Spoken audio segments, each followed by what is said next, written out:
What's up YouTube, Silver Dragons here, and in this video, I'm going to talk about 5 mistakes that beginner silver stackers make at the coin shop. So let's do it!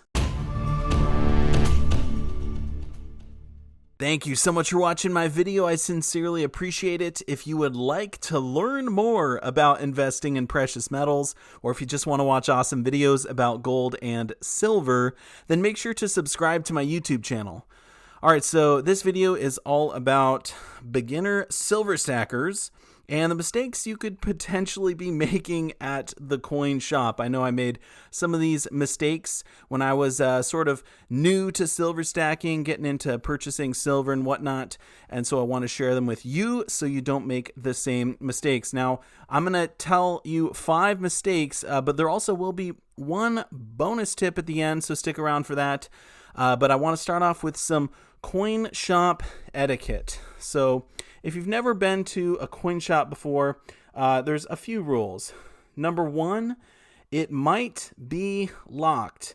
It's very common for coin shops to have bars on the windows and doors and a lock with a buzzer to let you in and stuff like that. So don't just walk up and start reefing on the door.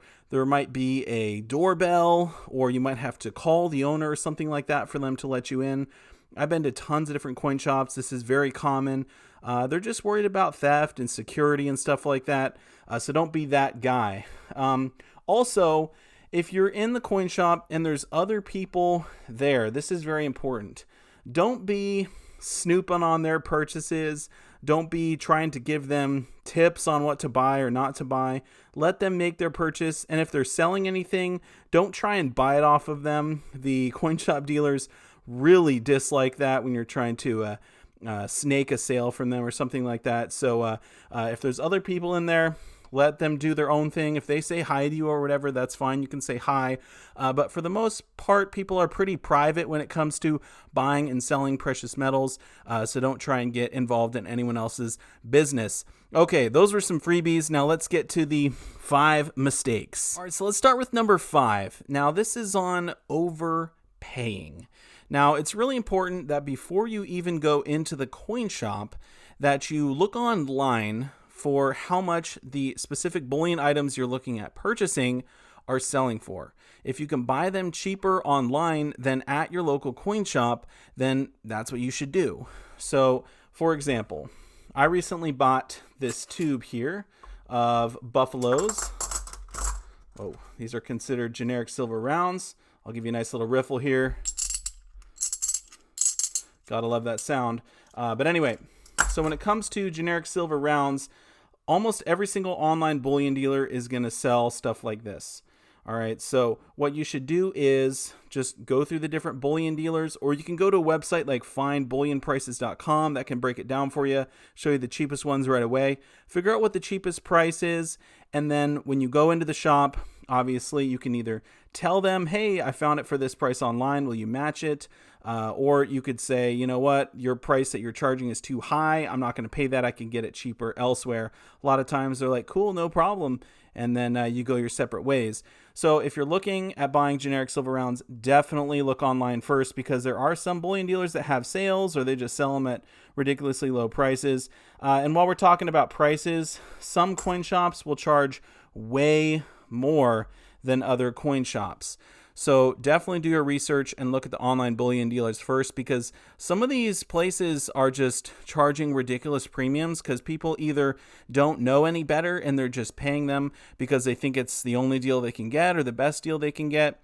Or the other option would be that they know people would rather buy locally, and so they feel okay charging a little bit more. And so definitely make sure you're not overpaying. I know I've definitely gone into the coin shop, purchased stuff before, and then looked online and went, oh no, I could have got that for $40 cheaper or whatever.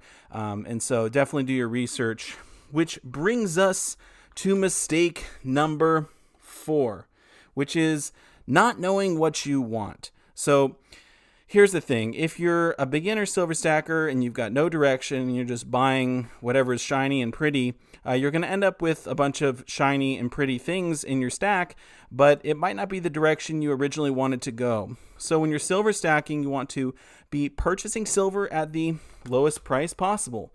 Obviously, silver is a great hedge against inflation, so you don't want to be buying a bunch of high premium stuff for your stack. Obviously, collecting is very fun, but if that's not your goal, then don't be doing that. And so I think you should definitely, if you've never gone into a coin shop before, if you've never bought silver, think about what you want to buy, what you like to stack. If you live here in the United States of America, I recommend for all silver stackers, generic silver. It could be 1 ounce silver rounds. It could be 10 ounce silver bars, 100 ounce bars. I also recommend junk silver. Great thing to be stacking. Typically has a little bit lower premiums, and this stuff is very recognized.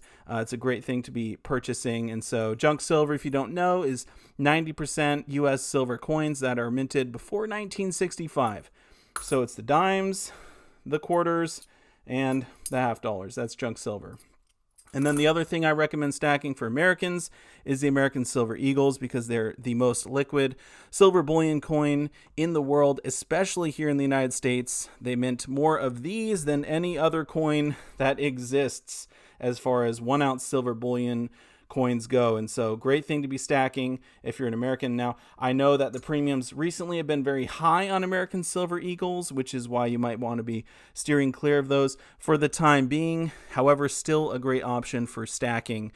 So definitely figure out what you want to buy before you go in there, so you're not just buying stuff without any direction. So that was mistake number 4. And let's get to number 3. This one has to do with handling the silver and gold in the shop. So number 3 is don't improperly handle coins. Now, here's the thing. When you walk into a shop, lots of times they'll have a case, and in that case will be a bunch of different items similar to the stuff I have laid out in front of you. Usually they'll have all the gold in one spot, then silver items, and then maybe numismatics in another spot, something like that. Numismatics are just collectible coins, but if you're there for the silver and gold, then you want to obviously be looking in those areas. Now, when the bullion dealer or coin shop owner hands you something, look at how they handle it, and handle it the same way. For example, if you're looking at some generic silver rounds, this is a pretty cool little vintage one. It's a toner. It doesn't matter if you grab it like this, rub your fingers all over the face of the coin. It's already toned. It's not going to damage it or anything. So the bullion dealer, if you say, hey, can I look at that particular piece? He might just grab it and hand it to you, right? Or he might do what's called properly handling items and pick it up by the edge. And when you pick stuff up by the edge, this will not damage the piece. So it's not going to leave any fingerprints on it or stuff like that. And so if they handle it this way, you should handle it this way as well. Now, I would not expect them to handle this particular coin that way because it's all toned and whatnot. But for example, American Silver Eagles, some people will handle them just by touching the edges. This is the proper way to handle coins. If you send in a coin to be graded, the professional coin graders will handle your coin this way so they don't get fingerprints on it. But some bullion dealers don't mind handling them this way because they know these are bullion coins and most people don't care about a few fingerprints and whatnot. And so look what they do to handle the items and handle them the same way. Now, if something's in a capsule, really it doesn't matter. You can touch it by the edge or all over the capsule because you just wipe it off, right? You're not actually touching the coin. So that was tip number 3. Now let's get to number 2. This is a huge one, and it is not bringing cash. So it's amazing how many people go into a coin shop and they don't bring cash. I'm talking physical fiat bills, $20 bills, $100 bills, whatever it is. They just walk in there with their debit card or Visa card or whatever, and they expect to be able to buy stuff at the price it's listed for. Now, here's the thing. If you don't know, there's like a 3% charge for doing Visa purchases. So if you don't bring cash into the coin shop, you're going to have to pay more. So let me give you an example here. These are some of my favorite things to buy. These are the Libertads from Mexico. Gorgeous coins. I love them because of the design and also the lettering on the edge. Very, very cool. Now, if they have these listed for, let's say, we'll make it easy and we'll say they have them listed for 20 bucks. And you bring it in cash, then you could buy these for, if there's no tax in your state, for 80 bucks. If you don't bring in cash and you have to use a debit or credit card, you're going to have to pay a fee. Now, some of them charge like a 3% fee, as I mentioned. Some of them charge perhaps a 5% fee. Some of them won't even take a credit or debit card. So always bring cash into the coin shop. So there you go. You heard it from me. Okay, let's get to tip number 1. And this is very important. This is when it comes to selling stuff at a coin shop. Don't sell yourself short. Don't sell things for less than they're worth, especially much less than they're worth. Now, here's the deal. I know a lot of people, when they sell their silver or gold, they're in a pinch. They need cash. They need cash right away. I get that. Now, there are some things you can go and sell at the coin shop where you're not going to take too much of a hit on them if you just bought them. There are some things that you will take a massive hit on if you just bought them. And it depends on what the coin shop likes to buy and sell and how much they pay for different things. So that's why I always recommend talking to them about what they like to buy and their buyback prices before you even buy anything. But I'll give you an example there. Let's say, for instance, you picked up this 1 ounce silver round. These are kind of cool. It's the Liberty dollars. This is not a coin. Now, the person that actually made these did jail time because this looks like US currency, but that's beside the point. If you had purchased these and you bought them as generic rounds, you should know that you could sell these on eBay for more than a generic silver round is worth. These are collectible. They're pretty cool, and people will pay more for them. So I would not recommend selling vintage or collectible stuff at a coin shop, especially if they're a bullion dealer and they just look at all silver or all gold as just an ounce and they'll pay you like the same price. For instance, they might say, I'll pay you spot price for an ounce of silver. And you're like, wait a minute, these Libertads have a little bit of a premium on them. Maybe I don't want to sell this at spot price. So that's why I do recommend as well having a diverse stack. Some stuff that you could sell easily if you needed to. You could stack all liquid stuff if you like. For me, I'm more of a collector, so I have fun pieces. But I would not recommend selling something like this, for example, at a coin shop, because you're probably just going to get the price of a round when you could sell this for double that on eBay. And same goes for gold. If you have gold that's collectible, this particular Queen's Beast 1/4 ounce gold Red Dragon of Wales coin has a very heavy premium on it. And it's like $100 premium. So there's no way I would sell this at the coin shop because he would give me much less than I could get for it if I sold it online. So don't sell yourself short. Definitely know what's in your stack. If you go to sell, just bring stuff that you know you're going to get pretty close to what you paid for. So generic silver rounds are a great example to offload if you need some cash quickly. So those are my 5 tips. Now let me get to the bonus tip. And this one could save you a ton of money, so it's very important. And the bonus tip is that you should get to know the owner of your local coin shop. This is pretty common knowledge, but some people don't understand how impactful building a relationship can actually be. Now, for me personally, I have lots of different coin shops in my area. And I know the owners at some of them, and I know I could get better deals from them if I went to their coin shop than if I went to perhaps a different one. So if I wanted to buy, for example, a slabbed American Silver Eagle, I would know not to go to the bullion guy because he's going to charge me way more than if I go to the numismatic guy who knows that this is only worth about 40 bucks. That's just one example. But also they could even call you when they get particular things in if they know you like to purchase them.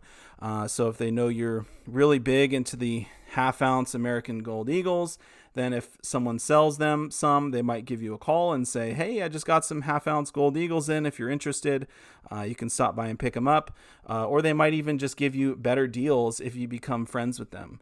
So I've absolutely got better deals because I know the owners, and so I would highly recommend getting to know yours. One last thing that I wanted to mention is that junk silver can be hard to price, especially if you've never done it before or you don't understand how it works. A lot of times they'll say, oh, we sell our junk silver for 14x face value or 15x face value. And if you have no idea what that means, they're saying a silver dime would be 14 times face value, $1.40. That still is hard to figure out how much that is per ounce. I'll just let you know that's a little bit under $20 an ounce.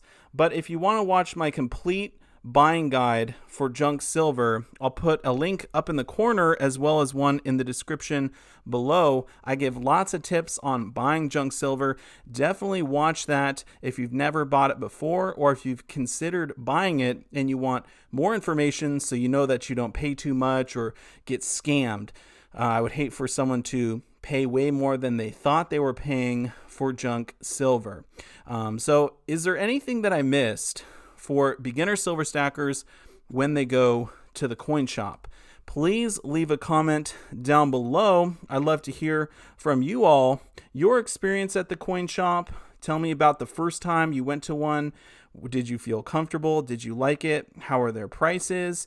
And if there's any mistakes that you made, feel free to share those with the whole community so we can all learn from your mistakes.